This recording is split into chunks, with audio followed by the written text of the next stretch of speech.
어제였죠. 74번째를 맞은 광복절. 한일 갈등이 고조된 상황이라 문재인 대통령이 광복절 경축사에서 어떤 대일 메시지를 내놓을지 여느 광복절보다 관심이 컸습니다. 문 대통령은 아무도 흔들 수 없는 나라를 만들겠다는 말로 그 길 의지를 분명히 하면서도 일본이 지금이라도 대화의 길로 나온다면 기꺼이 손을 잡겠다고 말했습니다. 이와 관련해서 청와대 관계자는 일본에 대한 비판 강도를 낮춘 게 아니라 방법을 달리한 거라고 설명을 했습니다. 오늘 이신달에서는 문 대통령의 경축사 이후 한일 관계 전망해보고 여러분들의 다양한 의견도 들어보도록 하겠습니다. 100원의 이용료가 있는 샵 3698 유료 문자로 보내주시길 바랍니다. 네, 그럼 오늘 도움 말씀 주실 분 소개하겠습니다. 성공회대 일본학과 양기호 교수입니다. 어서 오십시오. 어서 오세요. 교수님, 어제 이제 광복절 행사가 천안에 위치한 그 독립기념관에서 열렸는데 사실 이 독립기념관에서 광복절 행사 그리고 경축사가 울려 퍼진 건 15년 만이라고 하더라고요.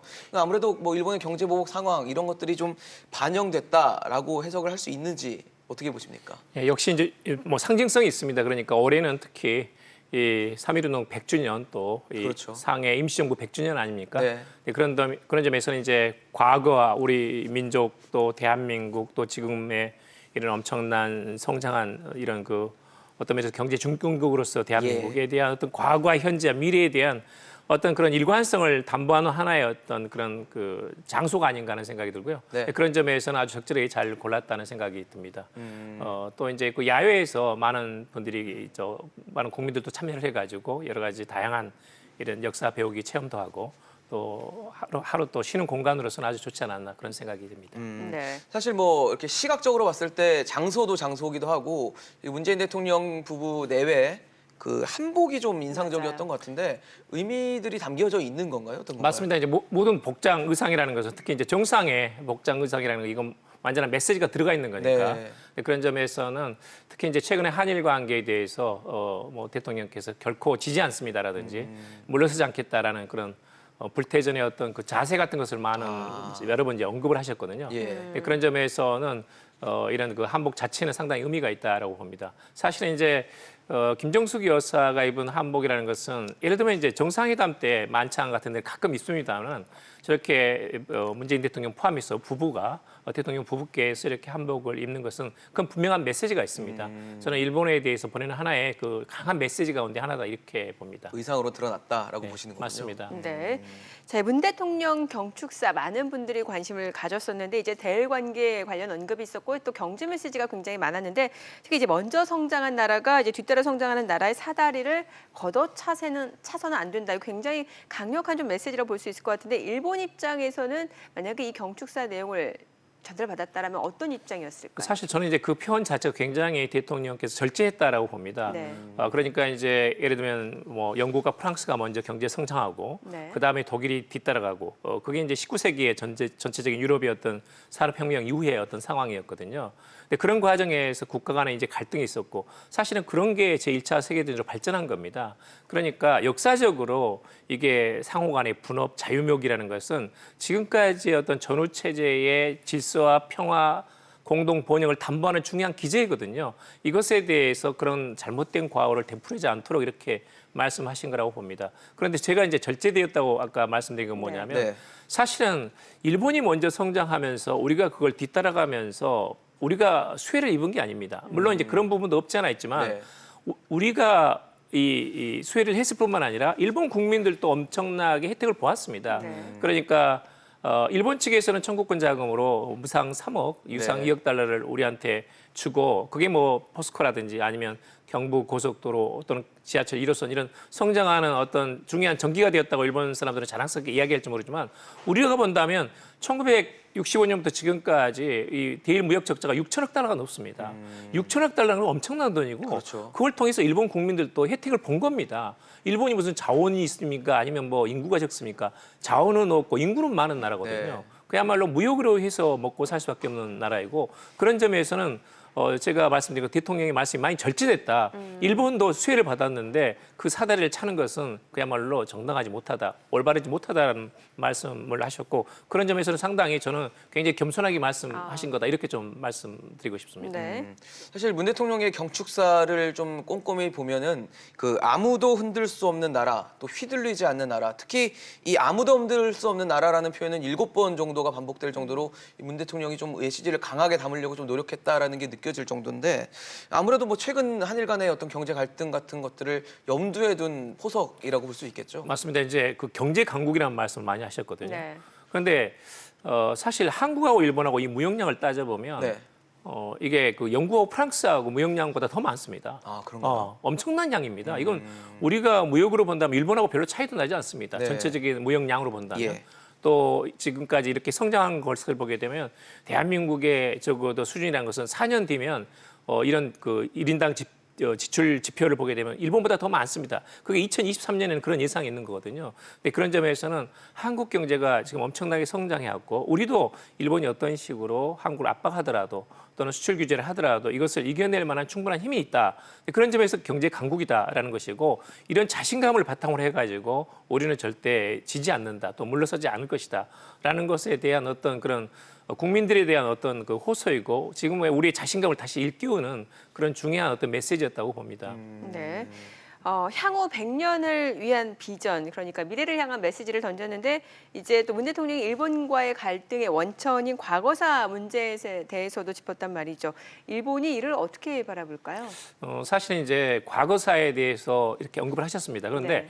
대개 이제 광복절의 경축사를 보게 되면 이런 그 우리가 1910년 또는 그 이전부터 올라가가지고 1945년까지 네. 우리가 3.1운동 그다음에 뭐 상해 임시 정부 그리고 그 많은 독립운동들 여기에 대해서 하나씩 그 기억하는 그 문구들이 나오거든요. 예. 네, 그런 것들은 이제 최근 2, 3년간 대통령의 일반적인 그 흐름입니다. 근데 이번에서는 정말 그 어떤 대통령께서 일본 측에 제시한 것은 이 동아시아의 협력과 평화 그리고 일본 측이 언제든지 대화로 나온다면 우리는 그걸 맞이하겠다라는 식에서는 굉장히 유연한 반응을 보이셨어요. 네. 그러니까 사실 이제 7월 초부터 일본이 수출 규제를 한 것에 대해서 상당히 이제 청와대 내부에서 상당히 반발이 심했습니다. 예. 그러니까 이건 그 이기적인 민폐라든지 또는 어떤 자유무역 질서에 대한 도전이라든지 훼손이라든지 이런 강한 톤이 있었습니다만은 어저께 이제 이 광복절 경축사에서는 무엇보다도 일본과의 화해 협력 을 제안했습니다. 그리고 특히 이제 내년 그 2020년 도쿄 올림픽에 있어서 또 2022년에 이 베이징에서 북경 올림픽 그러니까 이런 것들은 이런 그 말하자면 평창 올림픽이 이어가지고 도쿄 올림픽, 베이징 올림픽으로 이어지는 이런 그 세계 평화의 제전이라는 것은 이 동북아에서 이렇게 한중일 이렇게 열리는 것은 굉장히 드문 사례고 이걸 기초로 해가지고 동아시아의 평화 번영을 일구어 나가자는 식의 이렇게 제안을 하셨거든요. 그런 점에서는 최근에 이제 여러 가지 국내에서 이 도쿄 올림픽에 대한 보이콧 이야기도 나오고 있는데 그것 정말 어떤 면에서는 그런 부정적인 요인보다는 앞으로 긍정적인 요소를 우리가 한일 양국이 공동으로 할 수 있는 부분이 많이 있고 그렇죠. 이 기회를 잘 살려가지고 화해 협력에 나가자 그리고 대화를 하겠다라는 말씀을 저는 굉장히 그 뭐랄까 이 일본의 적반하장에 대해서 그야말로 이덕 보훈이라고 합니다만은 이런 이런 과거에 대한 어떤 원한이라든지 우리가 또 과거에 당한 여러 가지 수치와 고통 이런 것들을 뛰어넘어 가지고 화해하자, 협력하자 이런 메시지를 분명히 던졌다라는 생각입니다. 그런 점에서는 일본 측에서도 좀 곰곰이 생각해 줬으면 네. 하는 생각입니다. 그렇죠. 사실 어제 광복절은 우리가 이제 나라를 되찾은 날이기도 하지만 일본에게는 전쟁을 끝낸 종전일이기도 합니다. 그래서 봤을 때 아베 신조 일본 총리가 야스쿠니 신사를 참배할 것인가 어떻게 할 것인가에 대해서 관심이 높았는데 뭐 곡물이라는 걸 보냈더라고요. 이 곡물이 뭔가요? 곡물은 이제 쉽게 말하자면 우리 이제 장례식장에 가면 네. 그 조화가 있지 않습니까? 그렇죠. 그러니까 이제 내각 총리 대신 아베 신조 이렇게 이름을 붙여가지고 그 앞에다가 이제 꽃을 하나 약간 뭐 꽃이라기보다는 나무에 가깝습니다만 네네. 그걸 하나 이제 그렇게 장식을 하는 겁니다. 근데 쉽게 말하자면 본인은 갈 수 없지만 마음은 가 있다라는 정도의 그런 수준으로 보시면 됩니다. 그러면 뭐 참배를 직접적으로 하진 않았지만 뭐 어느 정도는 그래도 참배와 비슷한 느낌으로 갔다라는 걸로 해석을 해야 맞습니다. 되는 건가요? 지금 이제 참배는 어렵습니다. 이제 네. 2013년 12월에 아베 수상이 마지막으로 야스쿠니 신사를 참배했거든요. 근데 그때 이제 이런 중국, 미국, 한국에서 굉장히 반발이 심했습니다. 예. 그러니까 이제 이 야스쿠니 신사에는 A급 전범이 14명이 들어가 있거든요. 예. 유패가. 그런데 이 대부분은 말하자면 이 난징 대학살 포함해 가지고 중일간 전쟁에서 중국의 어떤 그 무고한 시민들을 학살한 그 주범들이 많이 있는 겁니다. 예. 그러니까 이제 중국에서는 절대 특히 일본 정치가는 따로 치더라도 수상 외무대행이 가서는 안 된다는 게 이제 중국의 기본 입장이거든요. 관방장관도 가서는 안 된다는 네네. 것이 네. 이제 중국의 입장입니다. 그리고 2013년 12월에 갔을 때 그때도 한일 관계가 좋지 않았는데 그때 이제 박근혜 정부에서 굉장히 여기에 대해서 비판을 했거든요. 근데 그러다 보니까 미국에서 볼 때는 일본이 그야말로 동북아의 이 평화 질서의 교란자 아니냐라는 식으로 해가지고 절대 가지 말라는 식으로 굉장히 압박을 했습니다. 근데 그 뒤로는 가지 않습니다. 제가 보기로는 2021년 9월까지 아베 수상 임기인데 네. 그때까지 안 갈 겁니다. 제가 보기로는 그렇습니다. 예. 네. 자, 어제 이제 나루토 일왕의 발언도 있었어요. 깊은 반성이라는 단어를 사용했는데 아키히토 상황 지난해 추도사와는 별반 크게 다르지 않은 것으로 보여집니다. 어떻게 들으셨습니까? 저는 이제 사실 올해 5월달에 이 샤론 일왕이 이제 예. 즉위를 했거든요. 그렇죠. 그런데 저 정도의 표현이 나왔다는 것은 상당히 저는 긍정적이라고 봅니다. 왜냐하면 이게 아베 수상이 한 6, 7년 정도 장기 집권하면서 이 아베 수상이 말하자면 정치적인 권력의 리더십이라는 건 강하거든요. 예. 말하자면 예전에 이제 에도 시대 그 막부의 쇼군, 장군 같은 그런 입장입니다. 그리고 이제 이 일왕은 일왕이니까. 그렇죠. 그런데 이제 바로 등극한 지 몇 달 안 돼 가지고 네. 사실은 이게 권력적인 기반이 약합니다. 역시 이제 이런 상호 협력 관계도 있지만 상호 대립 관계도 있거든요. 그렇죠. 이 수상하고 일왕이라는 것은. 네. 네, 그런 점에서는 이전에 이제 굉장히 그 평화주의자였던 네. 그 아키히토 일왕이 발신했던 그 과거사에 대한 어떤 깊은 반성, 그 다음에 평화를 원하는 그런 일본 국민들의 희망 이런 것들에 대해서 이제 이 나루히토 일왕이 상당히 균형을 맞춰가고 있다. 말하자면 아베 정권의 우경화에 대해서 그것을 견제하기 위한 말하자면 하나의 어떤 그런 발신으로서는 나쁘지 않았다. 제가 보기에는 상당히 균형 잡힌 그런 것이었다라고 좀 평가를 하고 싶습니다. 네. 사실 어제 이제 일본과 우리 상황을 보면은 일왕은 깊은 반성이라는 그렇죠. 단어를 사용하면서 일정 부분 우리에게 사과의 메시지를 좀 던졌고 아베 총리 같은 경우는 뭐 참배는 하지 않았지만 공물을 보낸 상황이고요. 또 문재인 대통령은 그래도 경축사 안에 대화에 대한 의지를 좀 천명을 했단 말이죠. 그럼 앞으로 한일 관계가 좀 대화의 물꼬를 이번 기회를 통해서 틀 수 있을까가 아마 제일 관심이 높을 부분일 것 같습니다. 어떻게 보십니까? 일본 측 또는 이제 미국 측에서는 어저께 이 광복절 메시지 굉장히 이제 관심을 가지고 주목하고 네네. 있었습니다. 네. 그런 점에서 일본 국내에서는 일단은 대화를 지금 한국 측이 기대하고 있다라는 식으로 해석이 됐고 네. 상당히 이제 문재인 대통령의 이 반응이 유연해졌다. 예전에 비해 가지고 조금 더 부드러워졌다 이런 반응이 나왔습니다. 그런데 이제 사실은 어저께 이 광복절 경축사의 메시지를 곰곰이 제가 읽어봤습니다.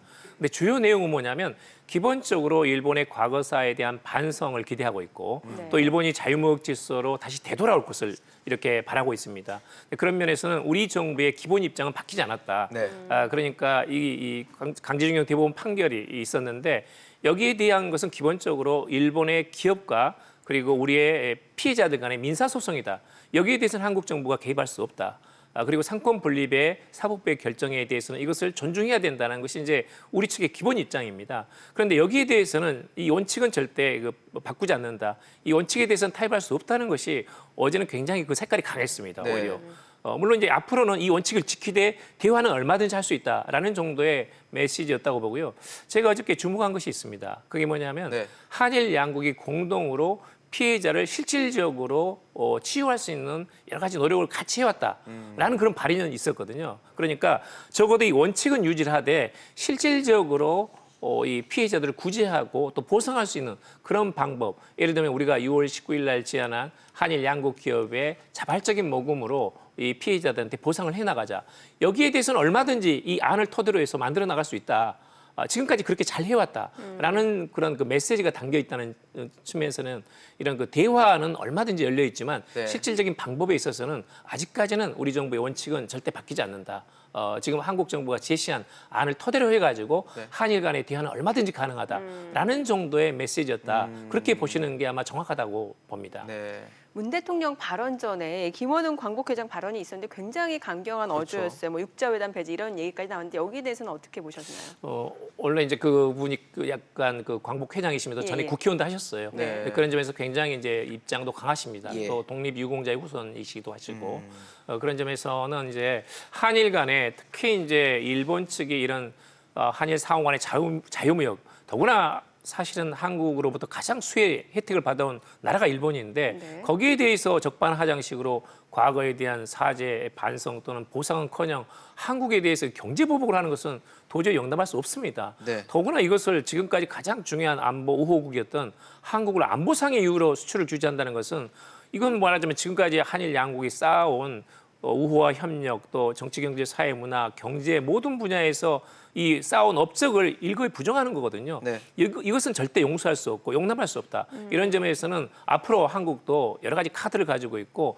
예를 들면 육자회담에서 일본을 배제할 수도 있다라는 것에 대해서는 좀 강한 메시지를 일본 쪽에 던질 필요가 있다는 생각이 분명히 우리 정계나 국민 일부에 있습니다. 네. 근데 그런 목소리를 대변했다라는 것은 아마 그렇게 해석을 하는 것이 좀 낫지 않나 하는 생각입니다. 네. 사실 이제 한일 간의 대화 물꼬가 트인다면 앞으로 어떤 형태로 이제 물꼬를 터서 진행해 나갈 것인가도 관심일 텐데 당장 21일 날 이제 베이징에서 열리는 그렇죠. 그 한중일 외교장관 회담도 있고 그날 또 한일 간의 외교장관 회담도 예정이 돼 있기 때문에 여기서 뭔가 긍정적인 방향의 어떤 해법이나 아니면 뭐 방향성 정도는 나오지 않을까라는 기대감은 있는 것 같거든요. 일단은 이제 지금 이제 대화 모드로 들어가는 어떤 전환점을 지금 찾아내고 있는 그런 상황이고요. 예. 지금 한일 외교장관 회담이 다음 주에 있고 또 사실은 보류가 됐지만 한일 외교차관 회담이 그 제3국에서 예정이 돼 있다가 예. 그게 이제 언론 보도가 나오면서 이제 보류됐습니다. 미뤄졌죠. 예. 네. 그런데 이제 아무튼 한국의 외교부하고 일본의 외무성이 이 대화 채널을 유지해 나가는 것은 매우 중요합니다. 그렇지만 이제 문제는 뭐냐면 한일 양국 간의 입장 차이가 너무 커가지고 일본 정부는 청구권 협정으로 다 끝났다는 것이고 우리는 이건 개인 보상권, 청구권은 일본도 인정한 것이고 대법원의 판결에 따라서 일본 기업이 보상해야 된다는 것이고 이 입장 차가 너무 크기 때문에 결국은 이제 이것을 어느 지점에서 접합시킬 수 있는 것인가, 어떤 지점에서 타협할 수 있는 것인가는 굉장히 어렵습니다. 이 점은 굉장히 저는 쉽지 않다고 보고 단지 그것을 상호 인식하면서 상호 존중하면서 그걸 전제로 해가지고 한일 양국의 대화 채널을 지속적으로 유지해 나가고 그 과정에서 상대방의 의견을 청취하면서 어떤 접점을 찾아 나가는 그런 진지한 노력은 굉장히 필요한 어떤 네. 절차입니다. 그런 점에서는 다음 주 또 앞으로 있을지 모르는 그런 한일 외교 차관회담까지 포함해가지고 예. 대화 채널을 계속 유지를 해나가고 거기서 저점을 찾아가 나가는 것이 필요하고 그렇게 된다면 가능하면 연내에 어떤 면의 세법이 나올 수도 있다. 그런 좀 기대를 하고 싶습니다. 네, 네, 그랬으면 알겠습니다. 좋겠네요. 네. 오늘 성공회대 일본학과 양기호 교수와 이야기 나눠봤습니다. 잘 들었습니다. 고맙습니다. 감사합니다.